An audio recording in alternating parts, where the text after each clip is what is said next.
ముఖానికి ఇదే బాగుంది. బిర్యానీ వచ్చిందా? మా అమలాపురం రోజు తీసుకుంటా.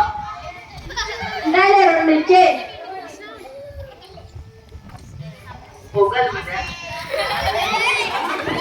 మా నెల్లూరు స్టైల్ దోశ పట్రా ఓ 10 పడతాం. అన్ని కాదు కానీ మా చిత్తూరుకి రండి.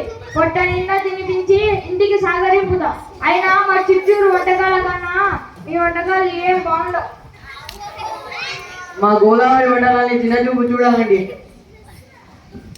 తిప్పేశ్వరం కాజాలు, తిప్పేశ్వరం కాదురా, తాపేశ్వరం కాజాలు, సరేకులు, ఇంకా పెద్ద లిస్టే ఉంది. మెయిన్ కోర్స్ లో వస్తే రాజుగారి మటన్ బిర్యానీ, మటన్ పలావ్, ఇలా చెప్పుకుంటా పోతే పెద్ద లిస్టే ఉంది. మా హైదరాబాద్ బిర్యానీ కోసం ప్రజలు ఎక్కడి నుంచో ఎగబడి వస్తుంటారు. అంతేకాక పాలకాయలు, గరిజలు, అమ్మో చెప్పుకుంటా పోతే ఒక లిస్టే ఉంది. సొల్లు కాలిపోతుంది. మా కృష్ణా జిల్లాలో పందా లడ్డు, ఉల్వచారు, రవ్వ దోశ ఎంతో బాగుంటాయి. కానీ మన ఫుడ్డే కాదు, మా సంస్కృతి, సాంప్రదాయాలు, ఆచారాలు కనునిండుగా ఉంటాయి.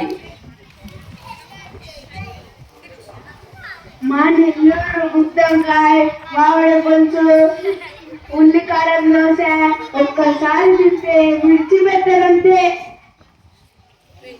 ఆ శ్రీకాకుళం పప్పుచారు ఉప్పు చేప తింటే అబ్బా చెయ్యి నాకేదంటే. మా రాయలసీమలో నాటుకోడి చికెన్, సంగటి, తలకాయ కూర మరి ఎన్నో ప్లేట్ నాగేస్తారనుకోండి.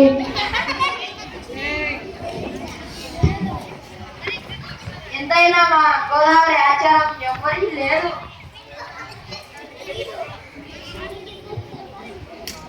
మాటకు ముందు మాటకు వెనుక అండి అండి అంటానే ఉంటామండి. ఇంకా మా ఇంటికి వచ్చిన అతిథులను అరిటాకు నిండా అన్నం పెట్టి తినేదంటూ పంపించాం. మా రాయలసీమలో కరువు వచ్చే పక్కోడికి అన్నం పెట్టేంత గుణం ఉంది మాకు. మాకు ఏమి ఆశ లేదు. మాకు స్వచ్ఛమైన తెలుగు భాష మాట్లాడతాం.